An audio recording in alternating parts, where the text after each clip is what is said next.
Olá, muito bom dia a todos e a todas. Sejam muito bem-vindos ao ABCIP Summit 2023, a força do crédito imobiliário. Eu sou a Renata Jábala, eu terei a honra de conduzir esse nosso evento que já é tão tradicional e tão importante para todo o setor imobiliário. O vídeo que nós acabamos de assistir é um retrato do constante trabalho da entidade para aprimorar e para modernizar o crédito imobiliário aqui no Brasil. Bom, como vocês podem observar, o nosso evento conta com tradução simultânea do inglês para o português e também tradução em libras, para que ele seja, então, acessível para todos os públicos. Nós gostaríamos de começar agradecendo a presença de todos os participantes que estão prestigiando o nosso evento. As autoridades, os representantes das entidades e das associações, os empresários da construção civil e do setor financeiro, os nossos associados e também a imprensa.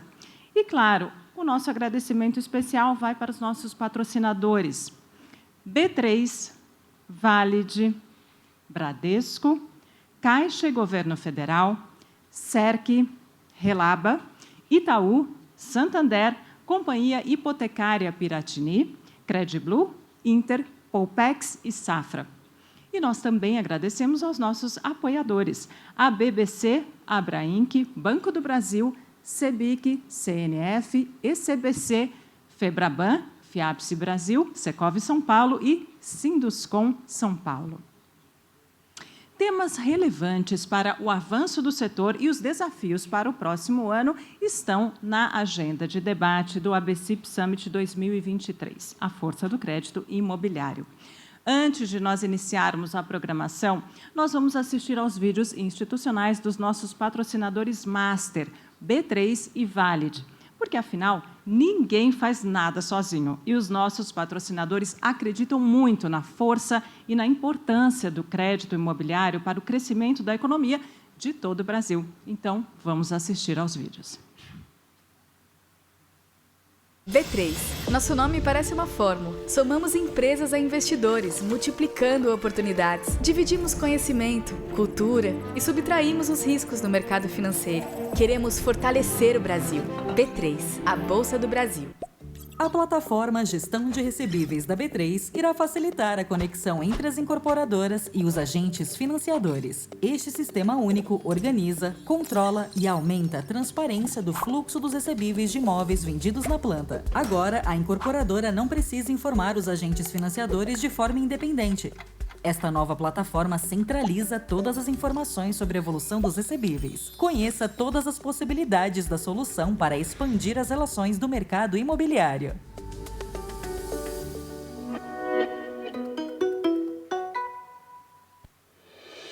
Essa é a velocidade da mudança, o ritmo da tecnologia.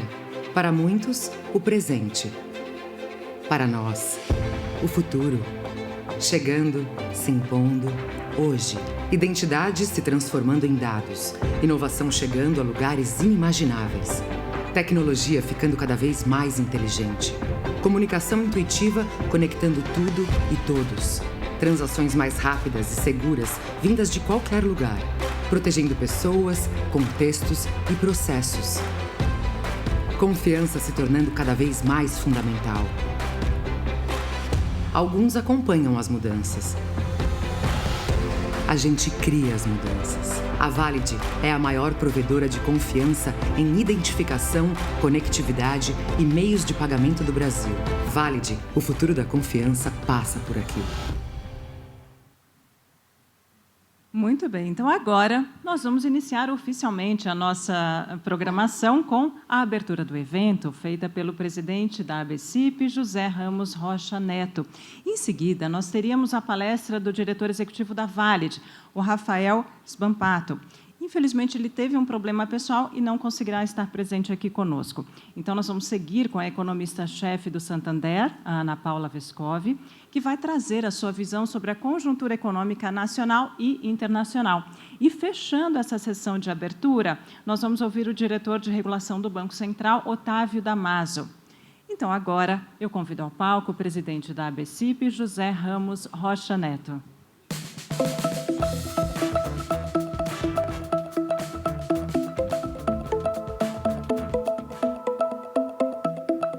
Bom dia a todos. Felicidade estar aqui de novo. O ano passado, eu lembro, primeiro evento presencial pós-pandemia, fizemos num período da manhã. Estávamos ansiosos, né, Felipe, com relação à frequência, e foi uma grata surpresa, tá, a presença que a gente teve de pessoas, e tomamos a decisão esse ano de estender e buscar um lugar maior, né, e o sucesso já está garantido com a presença de todos vocês, entendeu? Então, ficamos muito felizes e não temos dúvida que a gente vai chegar no final do dia com mais conteúdo ainda de tudo aquilo que a gente aprendeu, tá bom? Então, meus caros amigos, nós vamos abrir o nosso encontro anual num momento promissor da vida brasileira. O crescimento da economia, ele vem superando as expectativas, e o crédito imobiliário ele é uma das alavancas desse resultado. Em 22, foram financiados 1.100.000 imóveis, e os números previstos para 23 seguirão bastante robustos. Em valores, o financiamento imobiliário ele alcançou 241 bilhões de reais em 22, e a gente prevê cerca de 240 bilhões de reais para esse ano.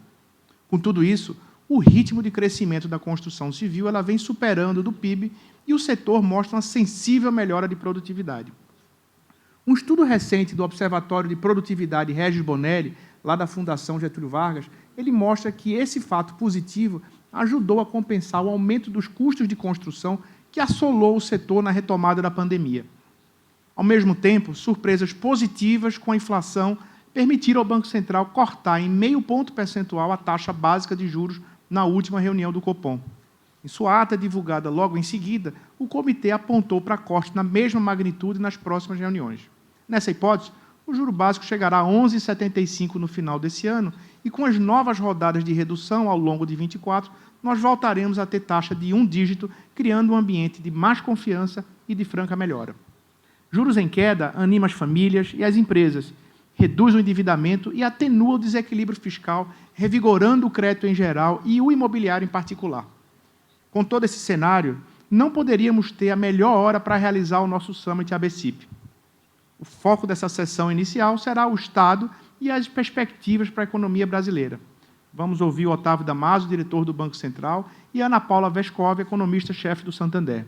Em seguida, nós teremos temas como o funding, o mercado imobiliário e o mercado consumidor, e falaremos um pouco sobre a habitação popular. Numa visão mais abrangente, o financiamento de imóveis ainda depende da caderneta de poupança e do FGTS, mas cresce cada vez mais a importância das LCIs, dos CRIs, das LIGs, além dos fundos de investimento imobiliário. O avanço das reformas propiciará uma oportunidade ímpar para que todas essas fontes de captação tornem-se cada vez mais importantes e competitivas, complementando os recursos das fontes tradicionais. E com o fortalecimento da política para a habitação popular, a tendência é de crescimento do crédito imobiliário rumo aos 10% do PIB. A tecnologia ela derruba barreiras de entrada e abre as portas para a entrada de novos modelos, de novos serviços, de novas práticas e de novos instrumentos. Com o nosso crédito imobiliário não está sendo diferente. E à tarde, nós teremos a oportunidade de ouvir o Gilson da B3, que falará um pouco sobre todo esse movimento. Teremos um painel para falar do crédito imobiliário digital, dos avanços do registro de imóveis e da relevância do bloco como um instrumento que propiciará mais segurança aos agentes financiadores e uma maior oferta de crédito. E na parte final do nosso evento, nós vamos abordar o que podemos esperar para 2024. Com a melhora do cenário macroeconômico e a diminuição dos custos financeiros, os mercados vão operar com mais flexibilidade e mais fluidez. A simplificação tributária esperada trará menos custos e mais eficiência para as empresas. A confiança de empresários e das famílias aumentará com a estabilidade macroeconômica, que estimula o emprego e o investimento. Estes cenários eles serão debatidos na sessão final desse encontro, com a participação do Rodrigo Maia, presidente da CNF. Com seu conhecimento profundo das relações entre os poderes, Maia nos brindará com a visão dos desafios políticos que terão de ser enfrentados para aprovar uma reforma tributária de qualidade que permitirá menor carga fiscal para a indústria, enquanto abre espaço para a redução do déficit público. Gostaríamos de agradecer a presença de todos vocês e esperamos proporcionar no dia de hoje um momento de reflexão, de troca de conhecimento e de aprendizado para que possamos impulsionar ainda mais o nosso crédito imobiliário e continuar realizando o sonho da casa própria para milhões de brasileiros. Tenha um ótimo evento. Obrigado.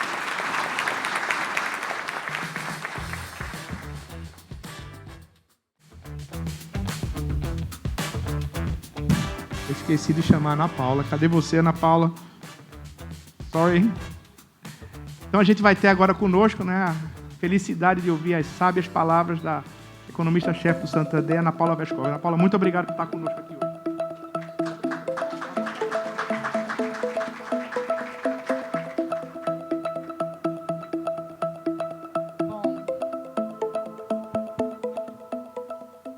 Bom dia a todos. Bom, queria agradecer imensamente o convite de estar com vocês hoje. Dizer para a BCIP que realmente é uma satisfação poder trazer até alguns pontos de debate. Espero que seja isso. Vou tentar ser um pouquinho rápida aqui na apresentação. Mas acho que tem alguns elementos principais para a gente tratar, pegando o gancho aqui do presidente. Estamos iniciando um ciclo de redução de juros no Brasil, né? E a gente sabe que ciclos de juros são importantes, ciclos econômicos são importantes para a indústria da construção civil, e, portanto, para o seu financiamento.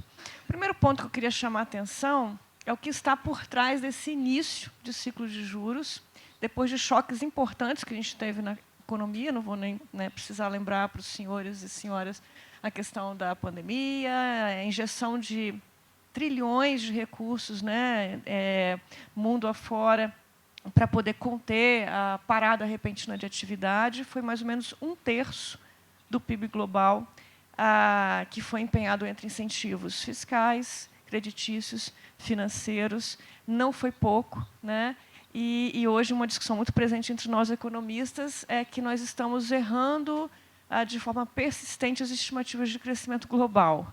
E eu me questiono se a gente não está realmente com uma certa ofuscação sobre esse cenário, tendo em vista o imenso volume de impulsos que foram colocados, não só no Brasil, de novo, né? O Brasil se comportou como um país, uma economia avançada nesse quesito, porque, sim, também colocou cerca de 1/3 entre todos os estímulos. Conseguimos conter bastante a queda de atividade, mas aqui estamos com um desafio de combate à inflação, né? Então, eu queria mostrar nesse primeiro gráfico, sem entrar muito nos detalhes, é que aconteceram algumas coisas importantes para o Brasil. Sair na frente em termos de relaxamento da política monetária. Nós tivemos um aperto muito importante, a taxa de juros foi a 13,75, em função de realmente uma alta da inflação muito repentina também. O que aconteceu nesse caminho foi, primeiro, né, a política monetária funciona, né, faz efeito. Os preços mais voláteis, os preços de bens, começaram a responder ao aperto monetário, que não foi só aqui no Brasil, ele foi um aperto monetário sincronizado. Eu diria que ele não foi coordenado, mas foi sim sincronizado. As economias avançadas apertaram suas taxas de juros. Aí vejamos, os Fed Funds estão em 5,50, um nível histórico bem alto. Acreditamos que o Fed parou por aí, mas não descartamos que pode ter mais uma alta de 25 bases aí para novembro, o que será um fator importante para os mercados. Mas também as economias em desenvolvimento, aqui na América Latina, todos os países tiveram que fazer o seu trabalho no combate à inflação. E o Brasil veio mais forte, né, no ciclo de alta, e agora começou praticamente simultaneamente ao Chile, foi o primeiro da América Latina a começar a distensão monetária, e começou, na nossa visão, de uma forma mais ousada, né? Com 50 basis points, quase fazendo um forward guidance, dizendo, olha, a gente vai seguir nesse passo dos 50 basis points. O que permitiu o Banco Central começar, né, relativamente mais cedo, esse ciclo de redução de juros? Foi uma resposta dos mercados a várias ações, né? Primeiro, há uma queda dos preços de commodities, vamos usar na sequência, ajudando essa desinflação nos preços mais voláteis, nos preços de bens. Os preços no atacado no Brasil estão tendo uma deflação importante, né? Inflação negativa, e está ajudando bastante essa parte de preços voláteis. Mas também, olha, a curva de juros, se vocês verem a parte curva cinza ali, isso foi basicamente no início desse ano, e olha como é que a gente está agora, né? Os juros negociados em mercado, que trazem implícitos expectativas de mercado, expectativas de inflação, você veja as expectativas implícitas de inflação no mercado interbancário, ele já caiu bastante, né? Já está casando ali com as expectativas dos economistas, na comparação da curva vermelha com a curva preta. A taxa de câmbio cedeu bastante, a gente está falando aí de um mercado circulando ao redor de R$ 4,90 por dólar, já esteve mais baixo. E, bom, o mercado de ativos melhorou bastante. O Brasil fez um dever de casa, né? O Conselho Monetário Nacional tomou uma decisão super importante, tirando da frente da discussão dos mercados a questão da meta de inflação de longo prazo, né? Eu acho que uma decisão histórica, porque iniciou-se em 2017 uma convergência das metas de inflação no Brasil, que eram 4,5%, que era 4,5%, para o padrão dos nossos pares, em torno de 3%. E agora a decisão do Conselho Monetário Nacional colocou, né, uma decisão final. Falou, olha, chegamos a 3%, essa é a nossa meta permanente, ali nós ficaremos e essa é uma escolha, né? Olha, o debate estava super aberto, porque não, o Brasil não consegue conviver com a inflação de 3%, nós temos um endividamento muito alto, a gente precisa ter uma meta de inflação mais alta. A gente, assim, além de toda a questão técnica, né, bem estudada e a qual eu discordo veementemente, a meta de inflação é uma questão ética, né? É uma escolha da sociedade para realmente manter um nível de estabilidade de preços tal que a gente contenha um processo de aumento de desigualdades que marca o Brasil. Nossa economia é extremamente desigual porque convivemos com inflação muito alta e fora de controle por décadas, até o Plano Real. E depois, até essa convergência, onde a gente consegue alcançar esse objetivo de ter uma meta de inflação compatível com os nossos pares, não é nada demais, eu acho que é uma conquista. E o Banco Central conseguiu afastar essa discussão e isso ajudou a melhorar as expectativas de inflação no longo prazo. Elas ainda não estão em 3%, estão em 3,5%, e aí vamos ver realmente a operação da política monetária para conseguir o sucesso nessa convergência. Na nossa visão, se a gente tivesse começado com 25, ia ajudar o mercado a perceber uma certa parcimônia e mais conservadorismo da política monetária, talvez ajudasse um pouco a trazer os 3,5% de expectativas de inflação de longo prazo para a meta, ou perto dela. Mas é só uma dúvida, né? Talvez uma hipótese, a gente agora não tem como conferir isso. Enfim, nós começamos aí um ciclo de baixa, onde a grande discussão nesse momento é o orçamento que o Banco Central vai ter, até onde ele vai conseguir chegar, né? Nas nossas estimativas, eu vou mostrar um pouquinho mais à frente, a gente acredita que esse ano são os 11,75, enfim, repetindo aí o pace, né, dos 50 basis points por reunião, e nós chegamos a 10% no final do ano que vem, até porque existem incertezas globais importantes nesse terreno. Um dos fatores que ajudou e que é muito importante para o Brasil, e não adianta a gente pensar em conjuntura brasileira sem falar sobre commodities, né, foi realmente o efeito dessa aperto monetário sincronizado global sobre preços de commodities, um pouco de frustração do crescimento da China afetando alguns desses preços de commodities. O Brasil é um grande exportador de commodities, 2/3 da nossa pauta exportadora, é muito relevante para a nossa economia e nós temos uma diversidade muito grande delas, né? Então, o único preço que eu acho que mantém uma certa resiliência é o preço de petróleo, né? A gente tem um cenário aí que ele vai a 85, praticamente perto do que está hoje, podendo subir até 95 no próximo ano. Commodities agrícolas têm uma distensão, embora efeito El Niño traga algumas pressões de preços de alimentos aí no curto prazo, mas não afeta tanto grãos, que é o forte do Brasil, mas hortaliças, enfim. E commodities agrícolas, dado que é muito concentrado em grãos, a gente acredita que vai continuar tendo uma certa distensão de preços. E metálicas, dependendo muito de China, né? E a gente acredita que China, esse ano, ainda performa bem, até porque o ano passado cresceu pouco, esse ano deve crescer 5%, um pouquinho mais, mas o ano que vem já traz aí uma dúvida sobre condição de sustentar esse crescimento. Então, acho que China crescimento global, são variáveis que vão cada vez mais pesar sobre o que vai acontecer aqui dentro no Brasil, e nossos mercados vão estar refletindo muito mais esse cenário externo do que o cenário interno propriamente dito. Eu vou falar um pouquinho daqui na frente. Eu acho que teve um outro elemento importante para afetar os mercados brasileiros, que foi a discussão sobre ajuste fiscal e a colocação de um novo marco fiscal. Olha, de fato, nós temos uma desinflação importante também nos Estados Unidos, mas mais lenta do que todos esperávamos, uma resiliência muito grande do mercado de trabalho. Nós ainda temos 1,6 vagas por trabalhador que procura emprego nos Estados Unidos. Desculpa, 1,6 empregados por cada vaga aberta nos Estados Unidos, quer dizer, é um mercado de trabalho muito apertado. Isso já foi pior, já esteve em 2 trabalhadores por vaga, então está relaxando aos poucos. A política monetária também está funcionando lá, mas ela foi muito mais além do que todos pensávamos lá no início desse ciclo. E ainda resta dúvida sobre o passo final. Bom, a discussão de soft landing, hard landing tem se aprimorado, e hoje os mercados aferem maior probabilidade a gente ter um soft landing, ou seja, uma economia que vai desacelerar, sim, o ciclo da política monetária leva a isso, mas não estamos vendo recessão, crise, enfim, nada disso. Será uma surpresa se a gente tiver elementos mais contundentes em relação a essa desaceleração nos Estados Unidos.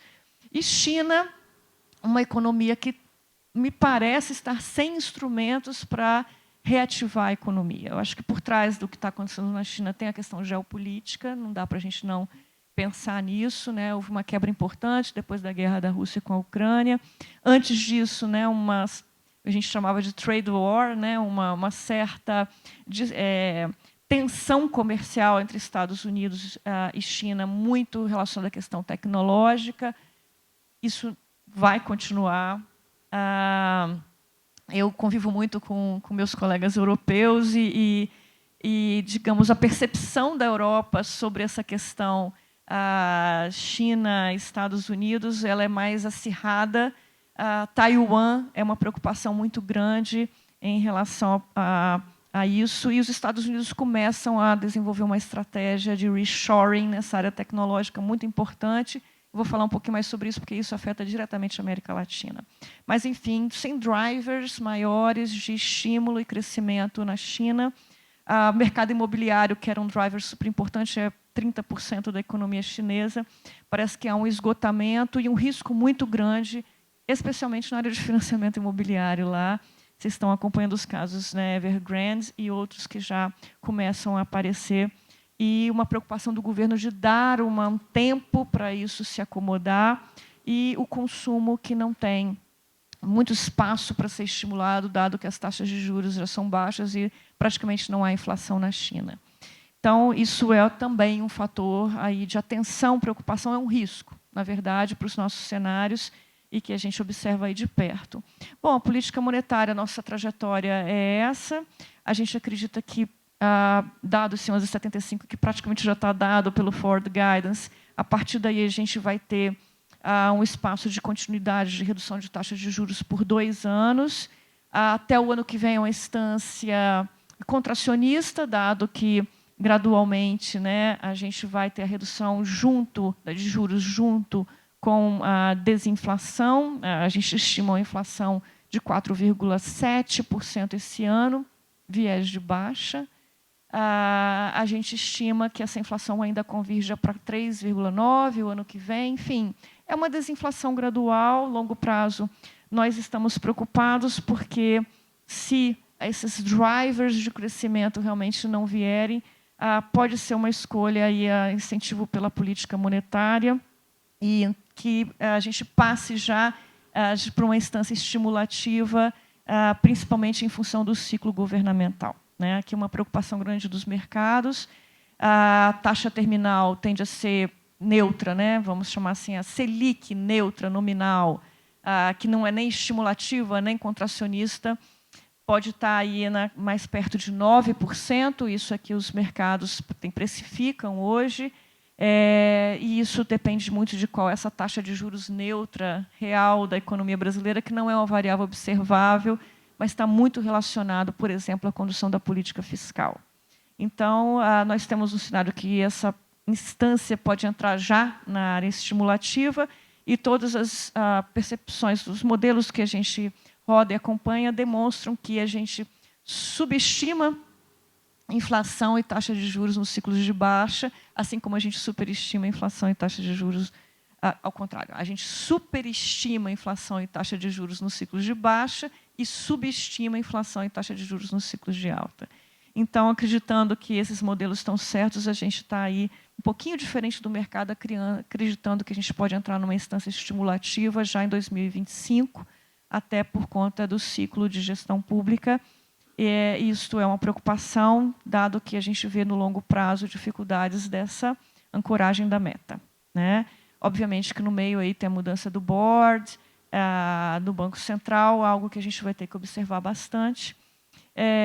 Temos aí uma importante desinflação em bens voláteis, a parte ligada mais a commodities, o dólar ajudando, apreciando, e as expectativas de inflação ficando mais comportadas, muito devido ao trabalho austero aí do Banco Central. Inflação de serviços também, assim como nos Estados Unidos, a gente vê um mercado de trabalho super resiliente. Por trás disso, acho que tem o volume de incentivos, digamos, de estímulos, inclusive fiscais. Basta lembrar que em 2022 a gente teve um aumento de gastos públicos, uma redução de tributos ali no início do terceiro trimestre, e agora, na virada do ano, mais 2% do PIB de aumento de gastos públicos.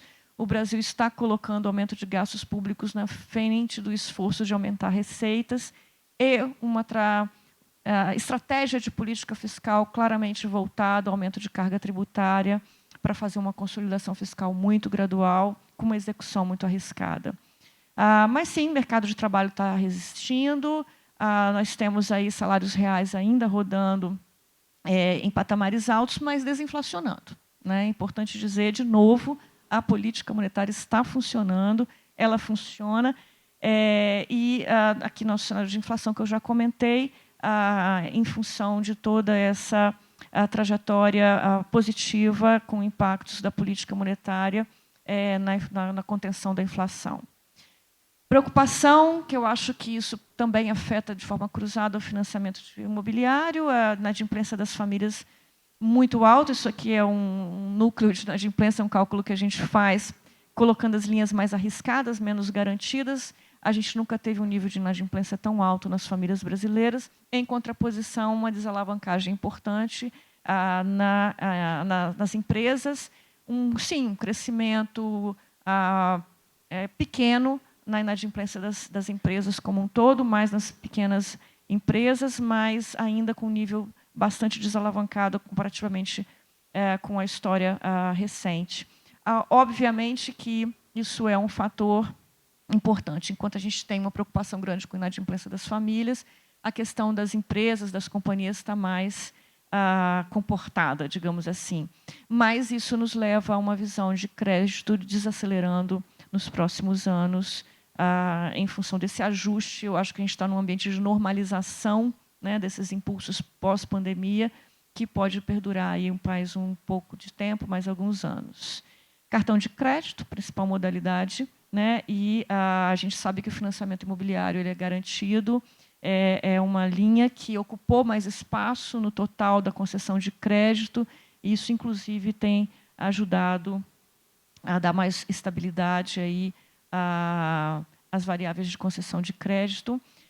O que a gente tem, né, é que o crédito imobiliário desacelera mais para as famílias, muito ligado a esse cenário de alta de inadimplência, de menor espaço nos orçamentos familiares, mas o crédito às famílias desacelera menos, em menor magnitude, os saldos de crédito continuam crescendo, e acho que a construção civil nos últimos anos, depois, enfim, do ajuste que houve a partir da crise de 2015 e 2016, a aprovação da lei do distrato, o início da TLP com novos instrumentos de financiamento no mercado de capitais, o avanço, né, de CRIs, de LCIs, crescimento importante da LIG, né, um novo instrumento.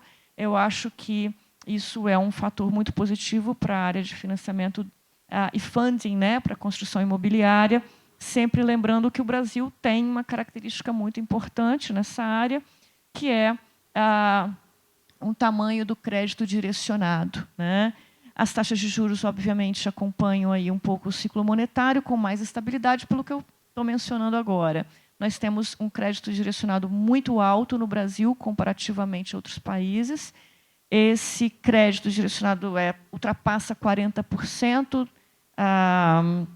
do crédito total, né? Isso é muito mais baixo em outras economias, mas já foi muito mais alto no Brasil, né? Isso já ultrapassou aí 55%, já foi quase 60%. O advento da TLP, a retirada de subsídios no mercado de crédito como um todo, ajudou a gente a ter um mercado mais aberto, mais amplo, mais bem precificado, mas ainda temos um grande desafio, e a grande oportunidade que eu vejo nessa área é a gente abrir alguns fundos que já existem no Brasil para uma acessibilidade maior no mercado de capitais. Eu acho que o principal fundo que está, digamos, que pode ser oportunizado em relação a isso seria o FGTS, né? O FGTS é um fundo privado, né, que hoje tem uma regulação pública, uma precificação fechada e uma gestão também restrita, né? Eu imagino que o efeito de um FGTS como um funding acessível ao mercado de capitais, com precificação pelo mercado de capitais, frente a uma disputa, né, entre tomadores e investidores, seria um avanço importante que a gente poderia ter, de novo, na redução desses mercados direcionados, né? E uma fonte importante, já que o FGTS é destinado aí à construção habitacional, à questão do saneamento, eu acho que seria uma oportunidade interessante para esse mercado. Bom, tivemos o Desenrola, parece que essa política pública tem aí tudo para realmente ajudar, junto com a redução da Selic, nesse processo de redução da inadimplência. Isso vai ajudar o mercado de crédito, não tenho dúvidas quanto a isso. Vamos observar a intensidade desse processo, mas, somados os fatores, a gente tem aqui uma oportunidade para a redução dessa inadimplência. Rapidamente, passando pela política fiscal, o que eu insisto muito aqui quando a gente entra no debate sobre juros no Brasil, porque o Brasil tem juros tão elevados, é porque nós temos um setor público muito despoupador, né? Quando a gente olha a poupança agregada da economia brasileira, que é muito baixa, famílias e empresas não poupam de forma muito diferente em relação aos nossos pares. Mas o nosso governo é muito despoupador, né? Parte desses recursos são subtraídos para gastos públicos correntes. E nós, investidores, né, ou todos os investidores da economia no Brasil, ficam em desvantagem na hora de disputar por esses recursos, né? Então, acho que o ajuste fiscal é uma condição precípua para a gente ter juros menores no Brasil, se a gente quer realmente ter, né, estruturalmente juros mais baixos, a gente tem que gastar menos e gastar com mais eficiência. Mas, enfim, iniciamos aí um novo ciclo de política fiscal, um novo marco fiscal que tem metas de despesas, mas que sabemos que no seu desenho tem incompatibilidades intrínsecas, né, entre essas metas de despesas. A gente tem uma banda ali de 0,6% a 2,5% de crescimento real da despesa por ano, a depender da arrecadação, só que isso é incompatível com as regras de indexação de despesas de saúde e educação, isso é incompatível com as agendas que foram legitimamente aí aprovadas na última eleição como agenda de políticas públicas do atual governo. Sem alguma mudança nesse quesito, provavelmente a gente vai ter sérios desafios de implementação do marco fiscal já a partir do ano que vem. Essa discussão estará presente no orçamento de 2024, que começa a ir para o Congresso agora. Nós vemos uma trajetória de dívida crescente, né, e se estabilizando, depende de algumas premissas. Um longo prazo, as incertezas aumentam, mas estabilizando ao redor de 90%, o que é muito alto, né? Para um país emergente como o Brasil, é muito alto. E um país muito dependente de aumento de carga tributária, para estabilizar essa dívida. Esse aumento de carga tributária encontra duas restrições. A primeira, a restrição da economia política, né?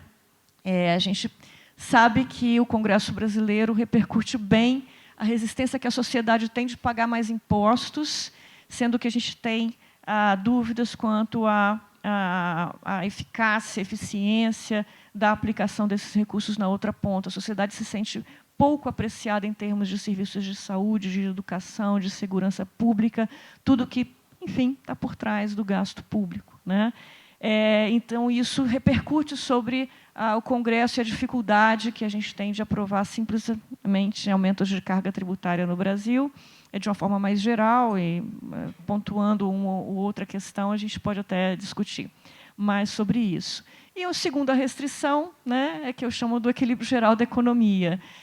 Uma economia como a brasileira, que já cresce aí entre 1,5% e 2%, potencialmente no longo prazo, com mais carga tributária e não necessariamente com ganhos de produtividade advindos disso, é uma sociedade que pode crescer até menos, né? Então, se cresce menos, tira crescimento potencial, e aí a gente tem, de novo, a equação da dívida pública restringida ao longo do tempo. Então, é um grande desafio, ao passo que o Brasil tem um setor externo extremamente robusto, que tem ajudado a relaxar essa restrição fiscal, a restrição de capitais da nossa economia, porque, sim, estamos muito bem posicionados nesse momento de reshoring global, nesse momento de demanda por energia limpa, nessa transição energética. Eu acho que o Brasil talvez seja o país mais bem posicionado do mundo nesse quesito, né?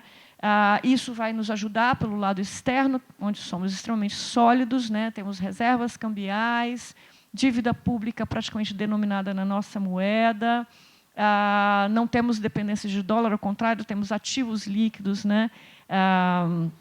Nesse quesito, e, além disso, somos exportadores de bens que se tornam globalmente mais escassos, né, com o passar do tempo. Então, temos um posicionamento muito, muito importante nessa, digamos, nessa quebra geopolítica, nesse reshoring global. Por outro lado, essa aqui é a nossa restrição, a nossa fragilidade, né? Imagino que, se a gente conseguisse endereçar essa questão do ajuste fiscal, ainda que gradualmente, o Brasil teria realmente uma outra configuração em termos de crescimento de longo prazo, enfim, com grandes oportunidades de fazer uma inclusão social mais enfática, né? O mercado não acredita no cumprimento das metas que foram anunciados, ninguém precifica que o ano que vem a gente vai ter déficit zero, ninguém precifica que a gente vai chegar ao tal governo realizando um ajuste fiscal de 2% do PIB, como está implícito nas metas apresentadas pelo governo. O governo sabe disso, a gente conversa muito com os agentes públicos, e nós não sabemos até que ponto se pode acionar algum elemento de perda de confiança, o contrário do que aconteceu agora no primeiro semestre, daqui para frente. Mas isso é um risco, inclusive uma restrição para esse relaxamento monetário pelo Banco Central. Isso é um risco importante. Nós temos um risco importante nas decisões do Banco Central vindos do cenário externo, China, soft landing nos Estados Unidos, uma economia europeia que está desacelerando de forma importante. Nós vemos riscos também advindos do cenário fiscal brasileiro, né? Bom, passando aqui muito rápido, eu acho que a principal agenda que a gente está discutindo hoje é a reforma tributária. Acho que vai ser assim, um gol de placa, tá? Não é a reforma tributária dos sonhos de ninguém, mas, se aprovada realmente, vai ser uma mudança de patamar da discussão tributária no Brasil. É como se a gente saísse da era da ofuscação, das trevas da Idade Média, para uma era um pouco mais avançada, onde a gente vai poder enxergar os nossos problemas tributários de forma mais clara, né? Não é uma solução definitiva, mas eu acho que o Brasil vai ter uma compreensão melhor da questão setorial, regional, enfim, todas as questões que estão colocadas do que é o sistema tributário brasileiro. Tem algumas medidas na área de imposto de renda que o governo está discutindo. Nós acreditamos que boa parte delas tende a ser aprovada, mas não com a intensidade de arrecadação que o governo estima.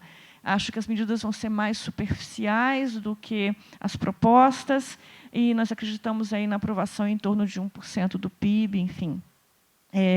O que já é, enfim, eu acho que uma injeção aí de arrecadação importante. A dúvida é, nessa desaceleração cíclica que a gente vai ver aqui no segundo semestre, principalmente, em termos de crescimento, se isso não pode ofuscar esse esforço de arrecadação do governo.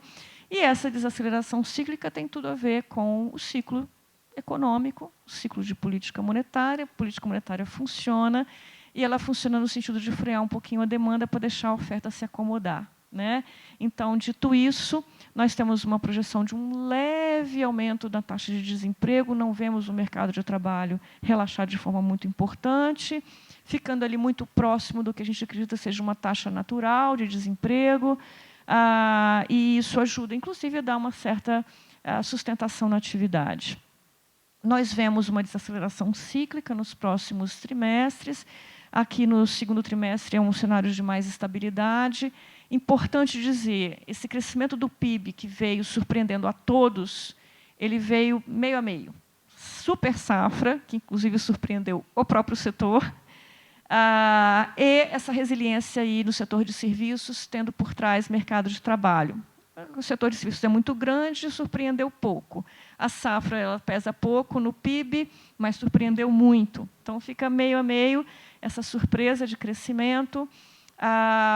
Só que, por trás dos dados do PIB do primeiro trimestre, se a gente tirar o setor externo, exportação da safra, a gente já vê uma contração da demanda doméstica, né? De novo, política monetária fazendo o seu papel, controlando a inflação. Isso é um efeito, obviamente, indesejado, mas inevitável nesse processo. Nós temos praticamente 2% de crescimento esse ano e uma desaceleração muito em função de efeito estatístico para 1% no ano que vem. Tá? É difícil ver uma super safra de novo ano que vem. Eu acho que a boa notícia é que a gente conversa com especialistas e acreditamos que a gente vai manter o nível de produção, que já foi recorde esse ano, então isso é uma ótima notícia. Mas os drivers estão mais difíceis, porque, veja, a economia internacional tende a desacelerar também, por força dessa política monetária sincronizada e contracionista. Então, é um processo, é um ciclo, e a gente espera uma recuperação já no ano que vem, a partir do segundo semestre. De novo, é mais um efeito estatístico aí pesando sobre esse 1%. Aqui é o que eu falava, né? Tirando a parte do setor externo, a absorção doméstica já está em terreno negativo no primeiro trimestre, né? Mostrando que a política monetária está funcionando. Aqui o que houve foi a injeção fiscal que nós tivemos no ano passado. E aqui, para terminar, gente, eu falei já do setor externo, eu queria terminar com esse gráfico aqui. Isso é, né, a mudança que a gente teve em relações de comércio globais em 20 anos, né, em 30 anos. A relevância do Brasil não é pequena, né?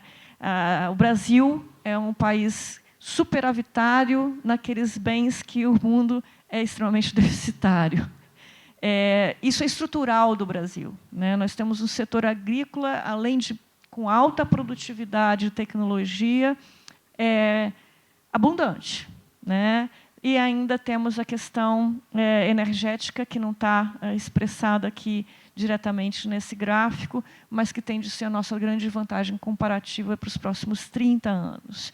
O Brasil está muito bem posicionado no cenário global.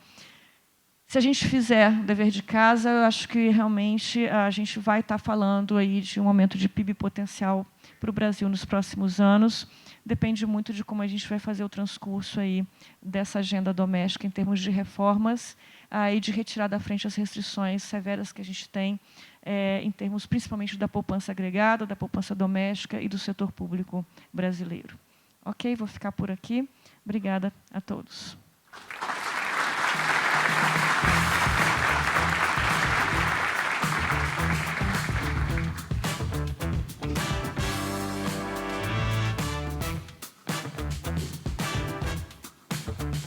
Muito obrigada, Ana Paula Vescovi, pela sua excelente palestra aqui de abertura. E agora eu gostaria de convidar ao palco o diretor de regulação do Banco Central, Otávio Damasio. Por favor, seja bem-vindo.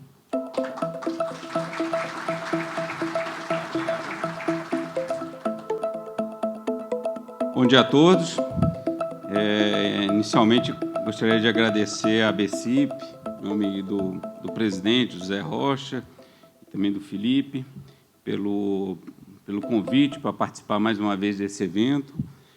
Também parabenizar a associação e todo o segmento pela realização. Acho que é super importante a gente manter esse debate, dialogar, apresentar os pontos, os desafios, as oportunidades do setor, que é um setor que é muito promissor, mas que, mal ou bem, já está há alguns anos estacionados ali em torno de uns 10% do PIB, o que mostra aí que tem algum problema estrutural que a gente vai ter que enfrentar à frente. Eu acho que uma parte do painel que a gente tem hoje, dos painéis, eles vão tratar disso e, naturalmente, a questão do funding, eu acho que é um dos principais gargalos que a gente tem.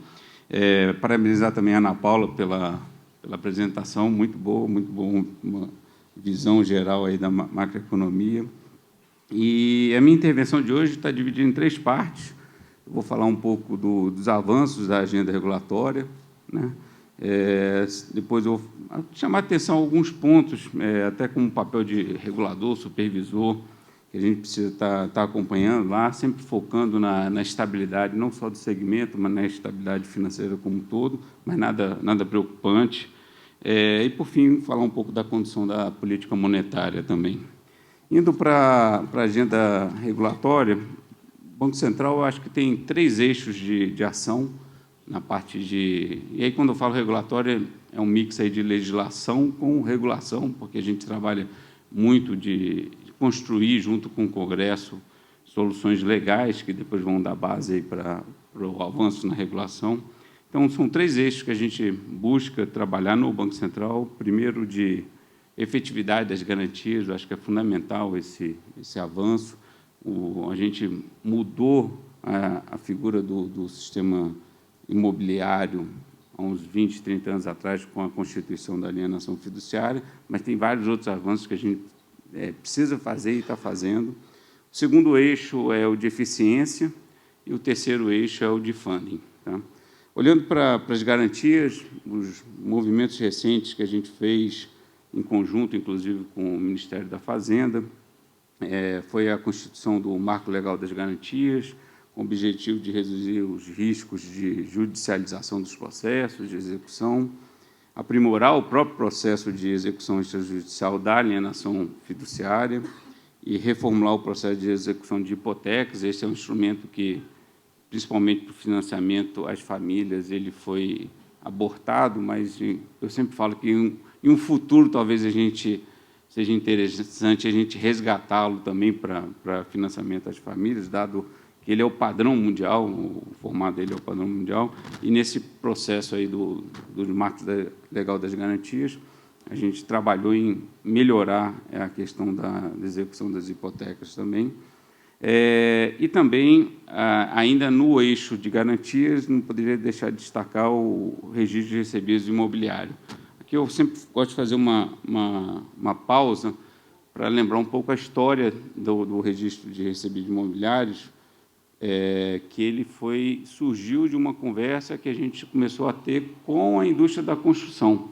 Então, foi ainda o Zé Carlos, à frente da CEBIC, que nos procurou alguns anos atrás, falou que o setor entendia que era importante aumentar a governança no âmbito das incorporadoras, principalmente das médias e pequenas, para elas terem mais condições de acessar o financiamento imobiliário. E, dentro dos temas que a gente colocou, surgiu a ideia desses registros de recebíveis imobiliários, muito focado na produção. Num primeiro momento, eles ficaram com um certo receio, mas eles embarcaram nessa jornada e, hoje, eu acho que vai ser um sucesso. A gente ainda está no processo de implementação, mas vê uma sinergia muito grande entre a indústria da construção e o financiamento. E outro ponto que eu sempre gosto de destacar também é essa parceria que tem entre regulador, a construção e o setor do financiamento. Eu trabalhei há algumas décadas atrás com a Ana Paula, na época que a gente trabalhou junto, esses setores não sentavam, eles não conversavam. A gente tinha que conversar com um, depois conversar com outro e tentar chegar no meio do caminho. Hoje em dia é muito legal ver que todo mundo senta junto e tenta buscar soluções em conjunto, apesar de ter as suas diferenças. Então, acho que o registro de recebíveis ele coroa isso, ele traz um mecanismo que vai ser super eficiente para o mercado e coroa uma parceria aí dessas três partes em prol do desenvolvimento do mercado. Então, de garantias, eu acho que é importante comentar esses dois pontos. Eu incluiria aqui também a lei do distrato, que eu acho que foi super importante também. O Banco Central não participou diretamente dela, foi uma agenda mais conduzida, à época, pelo Ministério da Fazenda, a gente apoiou, mas eu acho que ela trouxe uma nova dinâmica também, deu uma segurança muito grande para todas as partes envolvidas. Naturalmente, existia aí um desvio de finalidade, da possibilidade de distrato pré essa lei, e que a lei veio trazer para um patamar de normalidade, vamos dizer assim. O segundo eixo que o Banco Central tem trabalhado é na parte de eficiência, e aí a gente foca da celeridade e redução dos custos, celeridade dos processos e redução dos custos. Teve medidas pontuais, mas significativas, como as novas metodologias de apressamento de garantias, e aí foi um debate muito grande, principalmente com os engenheiros que faziam toda a parte de análise do imóvel, e a gente entendia que havia um espaço grande, dadas novas tecnologias, novas ferramentas de avaliação. Eu acho que foi um passo que contribuiu bastante para o setor.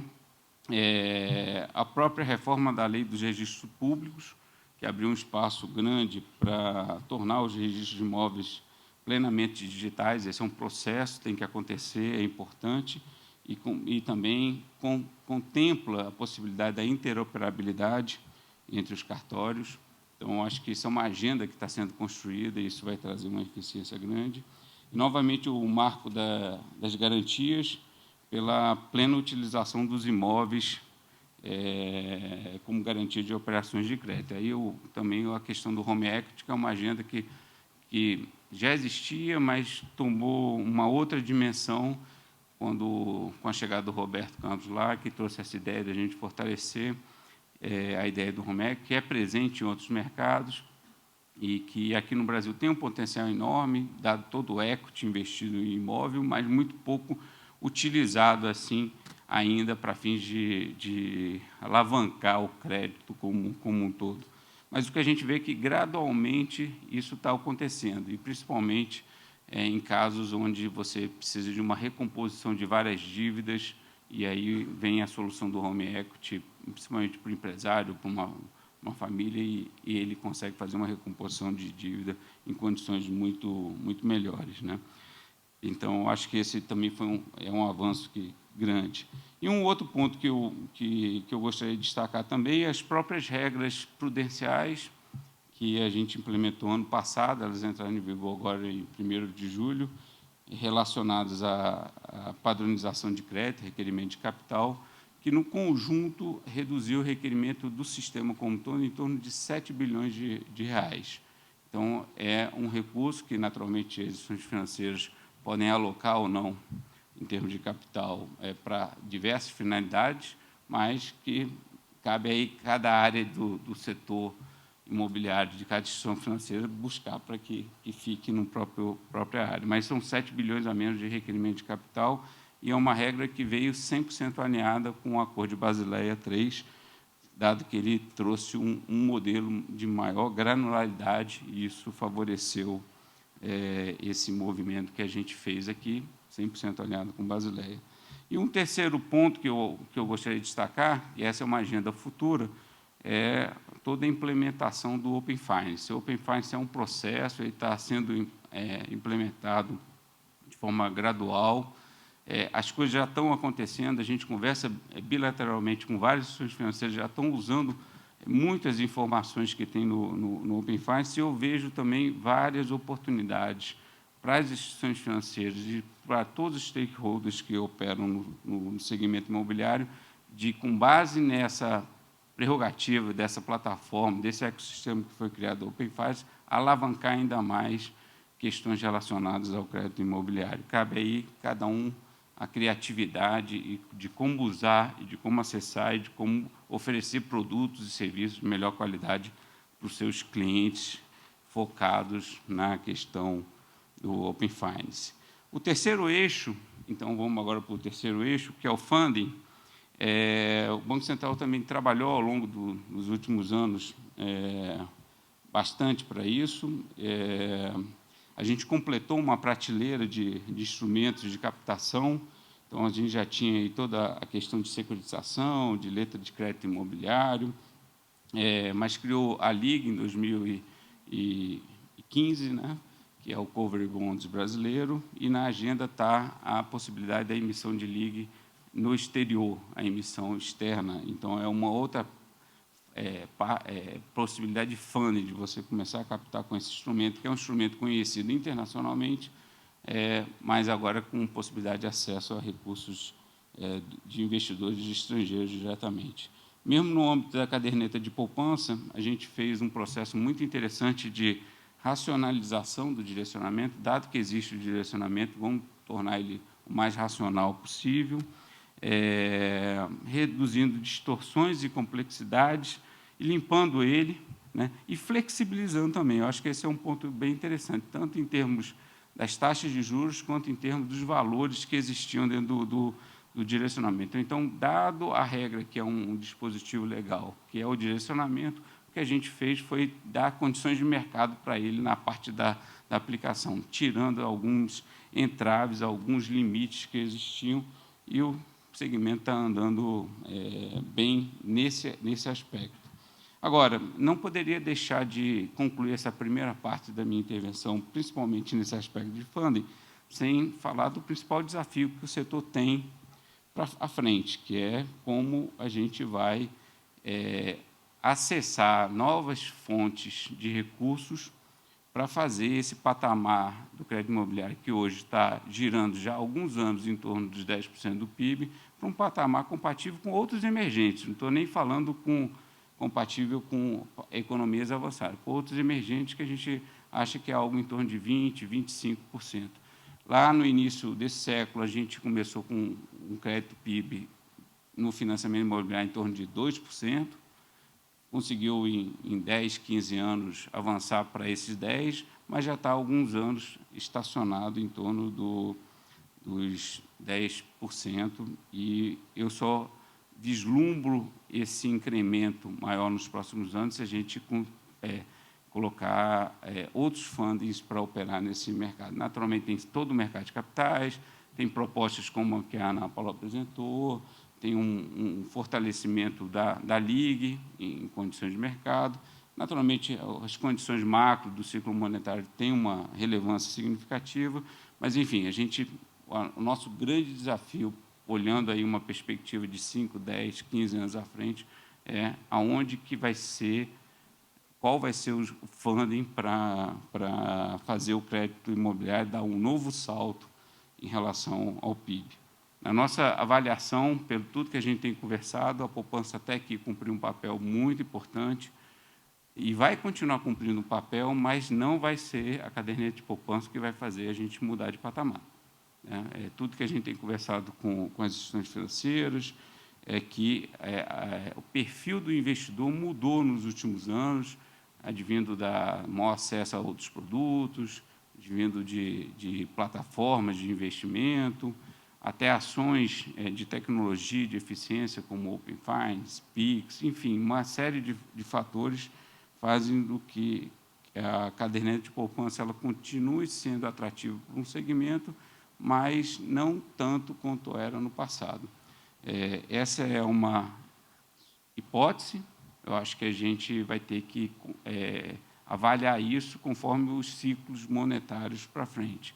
Então, vamos ver se a poupança vai seguir um ciclo monetário que a gente observou até hoje, vai seguir um padrão conforme o ciclo monetário como a gente observou até hoje, ou se ela, daqui para frente, ela vai mudar e não vai conseguir mais ter aquela pujança a fim de adicionar recursos para o financiamento imobiliário. Mas, de qualquer forma, o funding, a discussão do funding, que eu acho que é o painel seguinte, do meu ponto de vista, é o assunto principal a ser discutido pela indústria, olhando os 5, 10 anos à frente. Okay? Então, acaba aqui a primeira sessão, indo para uma segunda sessão sobre algumas questões de caráter prudencial. Naturalmente, no triênio 2022, a gente passou por um desempenho robusto aí do setor, olhando bem para o financiamento imobiliário. Começou até meio ruim com o início da pandemia, ninguém sabia o que ia acontecer, mas logo tiveram drives importantes que fizeram o segmento crescer bastante aí nesse triênio 2022. O próprio ciclo monetário favoreceu bastante. 2, a percepção ou interesse das famílias, principalmente no auge lá da pandemia, de buscar imóveis mais amplos, em outras regiões, melhorar, investir na sua residência, né? E agora, 2023, a gente está passando por um ano de acomodação que é super natural. Se você tirar aí uma média, você vê que o mesmo crescimento comparado esse bloco triênio, quadriênio, com o anterior, o crescimento é bem significativo, né? Então, é um período de acomodação, depois de um bom desempenho nos últimos 3 anos, mas também com boas perspectivas à frente, inclusive com as novas regras do Minha Casa Minha Vida, que vão dar uma nova dinâmica aí para o setor. Mas a gente verifica também um processo de transformação no segmento como um todo, que é um processo de incluir um número maior de pessoas que, naturalmente, vai levar à expansão da concessão desse crédito. E aí tem 5 pontos, indicadores que a gente sempre acompanha e a gente está acompanhando cada vez com mais atenção, mas nada que exija qualquer tipo de ação por parte do Banco Central. Acho que um ponto que chama a atenção é a expansão dos contratos no sistema Price. Quando você olha, 5 anos atrás, eles eram praticamente zero, hoje, na margem, já está em torno de 50% que está ocorrendo, ou mais, do estoque. E aí eu estou falando do sistema de financiamento imobiliário inteiro, todas as linhas. Tá? O LTV, que está no nível histórico, mas está em ascensão, então, o nosso patamar ainda é um patamar baixo, comparado com o padrão internacional, principalmente de economia de avançada, mas a gente vê uma elevação na margem. O prazo médio das contratações, que subiu e está se aproximando dos 30 anos. Isso é muito puxado também pela própria linha do FGTS, que, salvo engano, o prazo máximo vai até 35 anos, então está subindo esse prazo médio. O próprio comprometimento de renda, que está no seu nível mais elevado, mais de 60% das operações têm comprometimento de renda acima de 40% da renda no mutuário informada no SR, e aí pode ter algumas distorções, mas é a estatística que a gente tem. E o 5º ponto é que as novas safras estão apresentando ativos problemáticos maiores que padrão histórico. Inclusive, em alguns casos, já são superiores ao pré-pandemia. E aí, muito focado nas linhas do FGTS. Quando a gente olha as safras recentes de SFH, poupança, é um movimento um pouco contrário, elas estão num nível de ativos problemáticos ainda bem confortável, até próximo dos mínimos históricos.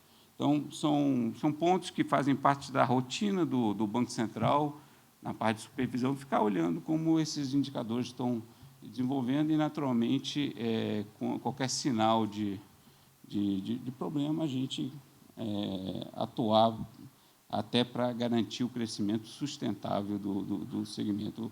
Só concluo que aqui não tem nenhum ponto de atenção que requeira, nesse momento, alguma ação da área de supervisão, da área de regulação, mas são pontos que eu acho que vale a pena o setor também ir discutindo, avaliando passo a passo para estudar a sustentabilidade desses contratos. Okay? Em síntese, a missão do Banco Central no âmbito do sistema financeiro, por um lado, é fomentar a eficiência do sistema financeiro. A gente tem feito isso com essas medidas que eu acabei de relacionar na agenda de regulação, e assegurar a estabilidade financeira e a gente tem feito isso ao passo que a gente monitora e conversa, às vezes adota algumas ações para o sistema como um todo, às vezes tem reuniões bilaterais, conversas bilaterais com alguns dos agentes. Mas eu acho que cabe hoje também falar um pouco da outra missão do Banco Central, que é o próprio processo de assegurar a estabilidade de preços, né?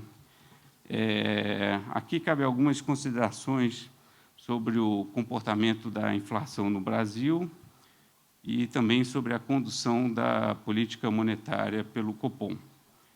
Em relação à inflação, a economia brasileira passa por um processo, claro, de desinflação. Esse processo pode ser dividido em duas fases. A primeira fase, que observamos essencialmente no primeiro semestre do ano, foi mais rápida, intensa e trouxe, a grosso modo, a inflação para um patamar mais baixo, mas ainda distante do centro da meta. A segunda fase, que estamos vivendo agora, tem se mostrado mais gradual, conforme esperado. A inflação de serviços tem mostrado certa resiliência, o que segue requerendo uma postura contracionista da política monetária para assegurar a convergência da inflação para o centro da meta. Nesse contexto, julgo importante ressaltar o compromisso do Copom em levar a inflação ao centro da meta, 3%, no horizonte relevante da política monetária, que inclui o ano de 2024 e, em menor grau, o de 2025. As projeções atuais do Copom indicam que a inflação termina 24 em 3,4% e 25 em 3%. Em relação à decisão da última reunião, o comitê foi unânime em perseverar com uma política monetária contracionista até que se consolide não apenas o processo de desinflação em curso, com a ancoragem das expectativas em torno de suas metas e a convergência da inflação para o centro da meta.